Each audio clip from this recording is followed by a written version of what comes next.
الذی وہ جس نے جعل بنایا لکم تمہارے لیے الارض زمین کو فراشن فرش والسماء اور آسمان کو بناء چھت وانزل اور اس نے اتارا من السماء آسمان سے ماء پانی فاخرج پھر اس نے نکالا بہی ساتھ اس کے من الثمرات پھلوں سے رزقاً رزق لکم تمہارے لیے فلا پسنا تجعلوا تم بناؤ للہ اللہ کے لیے اندادن شریک وانتم حالانکہ تم تعلمون تم جانتے ہو.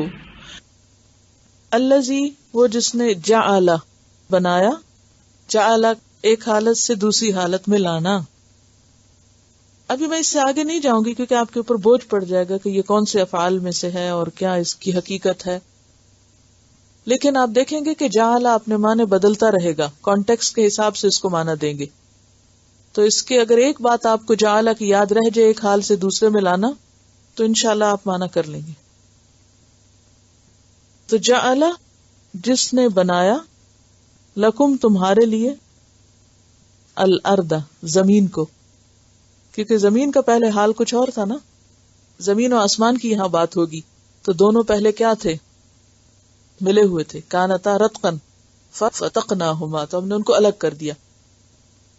تو جعل لکم بنایا تمہارے لیے الارض زمین کو فراشن فراشن فرش بچھونا فیرشین فرش.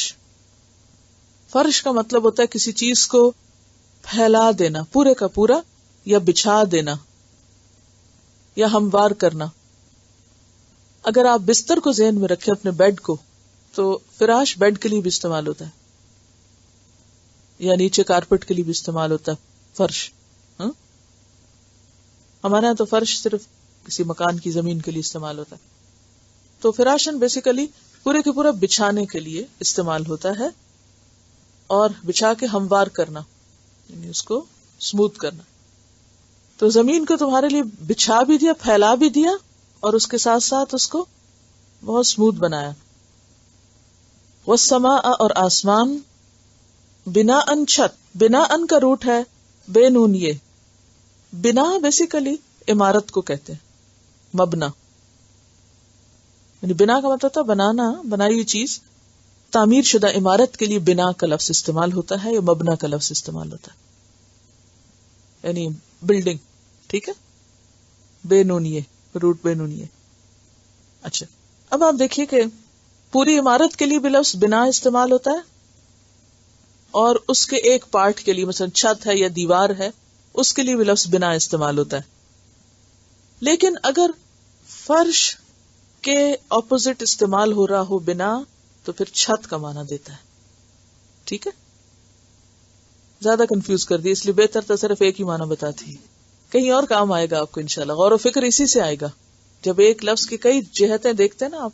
اچھا اس طرح بھی استعمال ہوتا ہے اس طرح بھی اس طرح تو اس سے عربی زبان کی وسعت سامنے آتی.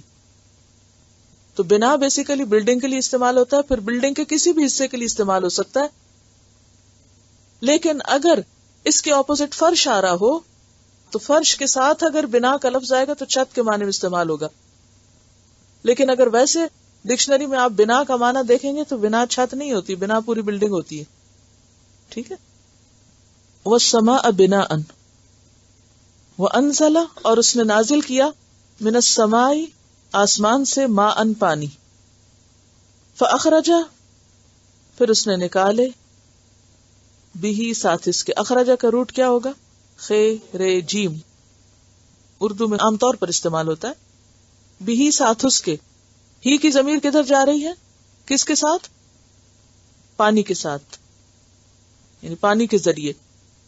من الثمرات پھلوں میں سے. ثمرات فے میم رے سمر سے. سمر بیسیکلی صرف فروٹ کے لیے نہیں استعمال ہوتا. کسی بھی چیز کا جو پھل ہے مثلا گندم کا پھل کیا ہوتا ہے؟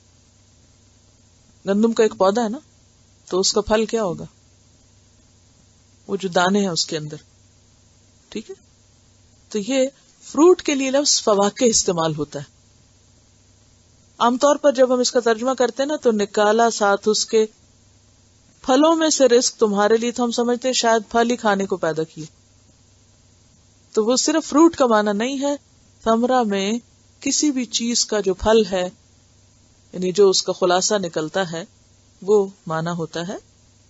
یعنی کھانے کی چیز جو ہے مراد ہے، کھانے کی چیزیں نکالی تمہارے لیے، یہ معنی ہے. رزقا لکم، بطور رزق تمہارے لیے. فلا تجعلوا، تو نہ تم بناؤ. اب آپ دیکھیں تجعلوا کیا ہو گیا، پھر بنانا، جعل. نہ تم بناؤ، کیا نہ بناؤ، للہ، اللہ کے لیے، اندادن، شریک. انداد ند کی جمع، نون دال دال اس کا روٹ ہے، مقابل، برابر، یعنی شریک مراد ہے. اللہ کا کوئی برابر نہ بناؤ، شریک نہ بناؤ. وَأَنْتُمْ، حالانکہ تم، تعلمون، تم علم رکھتے ہو. الذی جعل لکم الارض فراشا، کون ہے وہ رب جس نے تمہارے لیے زمین کو ایک بچھونے کی طرح بنایا، فراش بنایا، زمین کو تمہارے لیے پھیلا دیا. اور فراش میں جیسے کہ پہلے میں نے عرض کیا تھا کہ بچھونے اور بستر کا معنی ہے. اب آپ ذرا بستر کو امیجن کریں کہ بستر انسان کو راحت بھی دیتا ہے، تھکاوٹ کے بعد، تکلیف کے بعد، کام کاج کے بعد. تو بستر کا تصور ہی انسان کے لیے ایک خوش کن تصور ہے. اسی طرح زمین کو اس نے تمہارے لیے ہموار بنایا، بچھونا بنایا. اور پھر بچھونے میں دسترخوان کا معنی بھی ہے، کیونکہ آگے جا کر تمہارے کھانے پینے کی جو چیزیں پیدا کی وہ کیا ہے، ایک دسترخوان لگا دیا زمین پر کہ تمہاری ضرورت کی ہر چیز وہاں سے آ رہی ہے. الذی جعل لکم الارض فراشا، کہ تم سکون سے اس پہ کام کرو. ورنہ اگر آپ غور کریں تو زمین کے اندر کیا بھرا ہوا ہے، آگ بھری ہوئی ہے. یعنی ہم بھڑکتی ہوئی آگ کے اوپر بیٹھے ہوئے ہیں جو کسی وقت بھی پھٹ سکتا ہے سب کچھ. لیکن اتنی شدید چیز اس کے اندر ہوتے ہوئے بھی وہ ہمارے لیے ایک پرسکون جگہ ہے، سکون سے رہنے کی. والسماء بناء، اور آسمان کو ایک چھت کی طرح بنایا. اور آسمان کو دیکھتے ہی انسان کے اندر ایک سکون کی سی کیفیت ہوتی، ایک پروٹیکشن کا احساس ہوتا ہے. یہ بھی تو ہو سکتا تھا نا کہ ہمیں اوپر کچھ بھی نظر نہ آتا، بس ایک خلا ہی خلا ہوتا، یعنی نیچے زمین تو ہوتی لیکن اوپر ہم دیکھتے تو سوائے ہوا کے کچھ ہمیں نظر نہ آتا، یعنی کوئی رنگ نہ ہوتا اس کا. جیسے بعض اوقات کبھی دھند ہوتی تو آپ نے دیکھا ہوگا کہ فضا میں کیسا رنگ ہوتا ہے. کوئی چیز جب نظر ہی نہیں آتی، کوئی رنگ ہی نظر نہیں آتا تو کتنا ایک اداس سا منظر ہوتا ہے. تو یہ چھت جو ہے وہ تمہیں سکون بھی دیتی ہے، ایک پروٹیکشن جیسے دے رہی ہے. اور اس کو سقف محفوظہ کہا گیا ہے قرآن میں کہ محفوظ چھت ہے، کوئی خوف خطرہ نہیں ہے کہ تمہارے اوپر آ گرے گی. گھروں میں جو چھت ہوتی ہے اس کو دیکھ کے اکثر کیا خیال آتا ہے، یہ چھت کے اوپر جو چیزیں لگی ہوئی ہوتی ہیں ان کو دیکھ کے میرا خیال ہے ہر ایک کے ذہن میں یہ خیال ضرور آتا ہے کہ کہیں یہ پنکھا گرنا پڑے، کہیں کبھی یہ بلب نیچے نہ آ جائے. لیکن سورج کو دیکھ کے یا ستاروں کو دیکھ کے آپ کو شاید ہی کبھی خیال آیا ہو کہ یہ ستارے گرنا پڑے مجھ پہ یا سورج گرنا پڑے. تو والسماء بناء، آسمان کو چھت کی طرح بنایا، اور ایک پروٹیکشن کی چیز اور ایک سکون کی چیز اور ایک خوبصورت منظر والی چیز. وَأَنزَلَ مِنَ السَّمَاءِ مَاءً، اور اس آسمان میں کئی فائدے رکھے تمہارے لیے. اور سب سے بڑا فائدہ کیا کہ وہاں سے پانی اتارا، جیسا کہ سورۃ نبا میں آتا ہے آیت نمبر 14 میں وَأَنزَلْنَا مِنَ الْمُعْصِرَاتِ مَاءً ثَجَّاجًا، کہ ہم نے بادلوں سے بکثرت بہتا ہوا پانی برسایا، خوب خوب بارش برسائی. سورۃ الواقعہ آیت نمبر 68-69 میں آتا ہے افرأیتم الماء الذی تشربون اانتم انزلتموہ من المزن ام نحن المنزلون. اچھا یہ تو بتاؤ کہ یہ پانی جو تم پیتے ہو، یہ پانی جو تم پیتے ہو، اسے بادلوں سے تم اتارتے ہو یا ہم برساتے ہیں؟ یہ کس نے برسایا؟ یعنی اگر اللہ تعالیٰ بادل تو لاتا اور پانی نہ اترتا تو ہمارے پاس کیا طریقہ تھا کہ ہم سب اوپر جا کے پانی لے آتے؟ تو وَأَنزَلَ مِنَ السَّمَاءِ مَاءً، اس طرف توجہ دلائی گئی، غور تو کرو، دیکھو تو صحیح کس طرح اس نے آسمان سے پانی اتارا ہے. فَأَخْرَجَ بِهِ، اور پھر صرف پانی اتار نہیں دیا، اس پانی سے تمہارے لیے سامان زندگی پیدا کیا، تمہارے رزق کا سامان کیا، اور کتنے بہترین رزق کا. فَأَخْرَجَ بِهِ مِنَ الثَّمَرَاتِ رِزْقًا لَكُمْ، تو اس نے زمین سے تمہارے لیے طرح طرح کے پھل نکالے جو تمہارے رزق کا کام دیتے ہیں. اور اس میں اگر آپ اس کو فروٹس کے معنوں میں لیں تو کتنے مختلف رنگ ہیں، ذائقے ہیں، خوشبوئیں ہیں، ان کے وزن، ان کے حجم، کوئی کھٹا ہے، کوئی میٹھا ہے، کوئی کسی طرح، کوئی کسی طرح، یعنی مختلف قسم کے پھل نکالے. اور اگر آپ ان کو باقی چیزوں کے معنوں میں لیں تو آپ دیکھیے کہ مختلف قسم کی جو دالیں ہیں یا گندم ہے یا چاول ہیں یا اور نباتات جو زمین سے نکلتے، پھر سبزیوں کی انواع و اقسام دیکھیے، پھر ہر علاقے کے مختلف پھل دیکھیے. تو من الثمرات، یہ ساری چیزیں ثمرات میں آتی ہیں. پھر اسی طرح آپ دیکھیں کہ نہ صرف انسانوں کے لیے بلکہ اس کے علاوہ تمام جانور، پرند چرند درند، حتیٰ کہ حشرات الارض، ان کے لیے بھی رزق بنایا، زمین میں ان کے لیے بھی رزق پیدا کیا. اور پھر اس کے بعد آپ دیکھیے کہ زمین کے اندر اور کیا کچھ رکھ دیا، کتنی دھاتیں اور کتنی مختلف طرح کے خزانے زمین کے اندر چھپا دیے. فَأَخْرَجَ بِهِ، تو یہاں تو خاص طور پر بارش کا ذکر ہے کہ بارش کے ذریعے، آسمان سے اترے ہوئے پانی کے ذریعے اس نے تمہارے لیے زمین سے رزق نکالا. تو کس طرح آسمان اور زمین باہم ایک دوسرے سے تعاون کر رہے ہیں تمہارے فائدے کی چیزیں پیدا کرنے کے لیے، انسان کے رزق کا سامان کرنے کے لیے. اب دیکھیے کہ ایک پکا ہوا کھانا جو آپ کھاتے ہیں اس کے پیچھے بھی کتنی بڑی ایفرٹ ہوتی، لیکن وہ پکنے سے پہلے جس زمین سے آتا ہے اس میں آپ دیکھیے کہ صرف زمین کا ہی ہاتھ نہیں بلکہ آسمان کا بھی تعاون ہے، اور آسمان سے آنے والے بادلوں کا تعاون ہے، سورج کا تعاون ہے، جس سے مل کر وہ پھل زمین پہ پکتے ہیں یا سبزیاں پکتی ہیں، پھر وہ تمہارے کھانے کے قابل ہوتی ہیں. تو یہ سب کچھ تمہارے لیے کون کر رہا ہے؟ زمین پہ بسنے والا تو کوئی نہیں کر رہا کہ وہ آسمان کو بھی تمہاری خدمت میں لگا دے، بادلوں اور بارش اور باقی روشنی، ہوا، ہر چیز کو. یہ خود سے نہیں ہو رہا، کوئی ہے جو یہ سب کچھ تمہارے لیے کر رہا ہے. فَأَخْرَجَ بِهِ مِنَ الثَّمَرَاتِ رِزْقًا لَكُمْ فَلَا تَجْعَلُوا لِلَّهِ أَنْدَادًا. تو پھر عدل اور انصاف کی بات کرو، جس نے تمہارے لیے یہ سب کچھ کیا تم بھی صرف اس کی عبادت کرو. إِيَّاكَ نَعْبُدُ وَإِيَّاكَ نَسْتَعِينُ، اور اس کے ساتھ کسی اور کو شریک نہ کرو. اندادن کا لفظ جو ہے یہ ند سے ہے، نون دال دال، یعنی اللہ کے علاوہ کسی اور کو اس کی خدائی میں، اس کی الوہیت میں، اس کی ذات میں، اس کی صفات میں شریک مت کرو. وَأَنْتُمْ تَعْلَمُونَ، اور تم سب جانتے ہو کہ باقی سارے کام کون کر رہا ہے؟ اللہ ہی کر رہا ہے. تو جب ساری نعمتیں اس کی طرف سے آئی ہیں تو پھر تم آخر کسی اور کی طرف کیسے توجہ کر سکتے ہو؟ کسی اور کی عبادت بھلا کس طرح کر سکتے ہو؟ اسی لیے ہم دیکھتے ہیں کہ اگلی آیت میں رسول اللہ صلی اللہ علیہ وسلم کے لیے بھی لفظ عبد استعمال ہوا ہے کہ تم اللہ کے رسول کو بھی، جو اللہ کے حبیب ہیں، ان کو بھی اللہ کے ساتھ شریک نہیں بنا سکتے. اب آپ دیکھیے کہ عام طور پر تو ہم سب کہتے ہیں کہ نہیں ہم اللہ کے ساتھ کسی کو شریک نہیں بناتے، لیکن بعض اوقات ہم اپنی گفتگو میں ایسے ایکسپریشن استعمال کر جاتے ہیں جن میں شرک کا شائبہ ہوتا ہے. اس کی وضاحت ایک حدیث سے ہوتی ہے.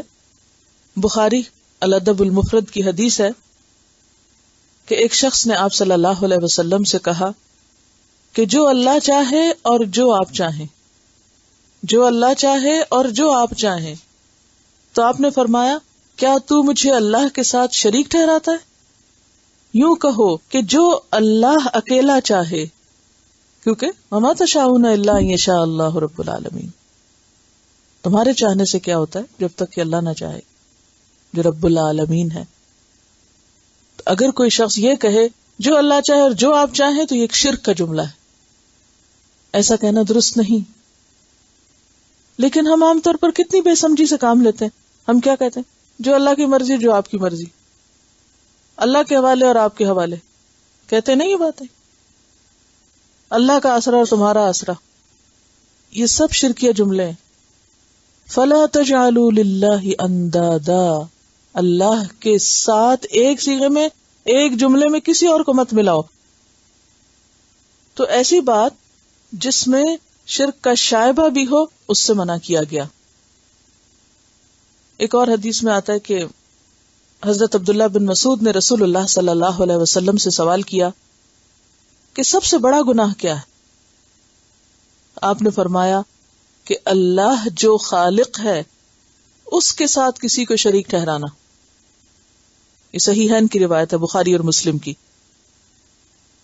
رسول اللہ صلی اللہ علیہ وسلم نے حضرت معاذ بن جبل کو یمن کا حاکم بنا کر بھیجتے ہوئے یہ فرمایا فَلْيَكُنْ أَوَّلَ مَا تَدْعُوهُمْ إِلَيْهِ أَن يُوحِدُوا اللَّهَ تَعَالَى، کہ ان کو تیری اولین دعوت کیا ہونی چاہیے؟ اللہ کی وحدانیت. یعنی تم یمن کے علاقے میں جا رہے ہو، لوگوں کو اسلام کی بات بتاؤ گے تو کیا کرو گے؟ سب سے پہلی بات جو سکھاؤ گے وہ کیا ہے؟ کہ وہ اللہ کو ایک مانے، اللہ کی وحدانیت. یہ اسلام کا پہلا سبق ہے. اسی لیے ہم کیا پڑھتے ہیں؟ لا الہ الا اللہ. یہ پہلا سبق ہے اسلام میں داخل ہونے کے لیے. کفر کیا ہے؟ اپنی مرضی کرنا، انا پرستی کرنا. توحید کیا ہے؟ اپنی انا کو دفن کرنا. میں کچھ نہیں، میں تو عبد ہوں، مجھے تو اللہ کے آگے جھکنا ہے، سب کچھ تو وہی ہے. اور اسی طرح اپنے بعد کسی بھی دوسرے انسان کو، کسی بھی دوسری مخلوق کو عظمت کے مقام سے ہٹا کر سب سے اوپر اللہ کو رکھنا. اور صرف یہ نہیں کہ دوسروں کو عظمت کے مقام سے ہٹا کر برابر بھی نہیں رکھنا، نیچے کرنا، سب سے اوپر اسی کو کرنا. محبت میں، خوف میں، جھکنے میں، عاجزی میں، توکل میں، بھروسے میں، ہر چیز میں سب کچھ اسی کو سمجھنا اور کسی اور کو اس کے اندر شریک نہ کرنا. اس کی جتنی بھی صفات ہیں، جیسے وہ رازق ہے، مالک ہے، اس میں کسی اور کو اس کے برابر نہیں کرنا. نیز آپ صلی اللہ علیہ وسلم نے حضرت معاذ سے یہ بھی فرمایا یا معاذ اتدری ما حق اللہ علی العباد، اے معاذ تم جانتے ہو کہ بندوں پر اللہ کا حق کیا ہے؟ قال اللہ ورسولہ اعلم، انہوں نے عرض کیا اللہ اور اس کا رسول زیادہ جانتا ہے. قال فرمایا ان یعبدوہ ولا یشرکوا بہ شیئا، کہ وہ اس کی عبادت کریں اور صرف عبادت نہیں اور اس کے ساتھ کسی اور کو شریک نہ ٹھہرائیں، اس کی عبادت میں کسی اور کو شریک نہ کریں. یہ متفق علیہ روایت ہے کہ وہ اللہ کے برابر کسی کو نہ ٹھہرائیں، نہ کسی پیغمبر کو، نہ کسی بزرگ کو، نہ کسی بت کو، نہ کسی پتھر کو، کسی اور چیز کو نہیں. فلا تجعلوا للہ اندادا، ایک شخص آیا حضور صلی اللہ علیہ وسلم کے پاس اور آپ کی تعریف میں بہت مبالغہ آرائی کرنے لگا. تو آپ صلی اللہ علیہ وسلم نے فرمایا کہ لا تطرونی کما اطرت النصارى عیسی ابن مریم، کہ تم مجھے میری حد سے آگے مت بڑھاؤ جس طرح عیسی ابن مریم کو نصارہ نے اپنی حد سے آگے بڑھا دیا. کیا کہو؟ عبداللہ و رسول، اللہ کے بندے ہیں محمد صلی اللہ علیہ وسلم اور اس کے رسول ہیں. نصارہ نے کیا کیا؟ ان کو اللہ کا بیٹا بنا دیا، یعنی اپنے پیغمبر کو اللہ کا بیٹا بنا دیا. تو اگر پیغمبر کو بھی ہم بندگی کے مقام سے اوپر اٹھائیں گے تو پھر یہ بھی شرک میں آ جائے گا. اس میں جن نعمتوں کا ذکر ہے، میں نے آپ سے کہا تھا نا امیجن، تو اس میں آپ دیکھیے انسان، ہم سب انسان، ہم سے پہلے انسان، پورے انسانوں کو تصور میں لائیں. پھر زمین بچھونا، بستر ہے ہمارا، آرام کی جگہ ہے. آسمان چھت ہے، دیکھ کر سکون ملتا ہے اور ایک ہیبت بھی آتی ہے. اور پھر آسمان سے آتی ہوئی بارش اور پانی کا اترنا، اور زمین کا اس پانی کے ذریعے، اخرج بھی کا جو لفظ ہے یہ بڑا قابل غور ہے، اس پانی کے ذریعے زمین کا ہرا بھرا ہو جانا. اخرج بھی من الثمرات رزقا لکم، اگر یہ بارش نہ اترے تو زمین کھنڈر بن کے رہ جائے، ہر طرف قحط ہو جائے، کوئی ہریالی نام کی چیز نہ رہے. تو جس رب نے اتنا کچھ کیا اسے بھول جاؤ گے؟ یہ ایسا لگتا ہے نا کہ پورا ایک منظر کشی ہو جاتی ہے کہ ہم ہیں کہاں کھڑے ہیں، کس کی زمین پہ کھڑے ہیں، کس کی چھت کے نیچے ہیں، کس کا دیا کھا رہے ہیں، کس کا بنایا ہوا ہے سب کچھ ہمارے پاس. پھر اسے چھوڑ دیں گے؟ نہیں، اس سے تو انتہائی محبت کے ساتھ اس کے آگے جھکیں گے، اسی کے آگے زاری کریں گے.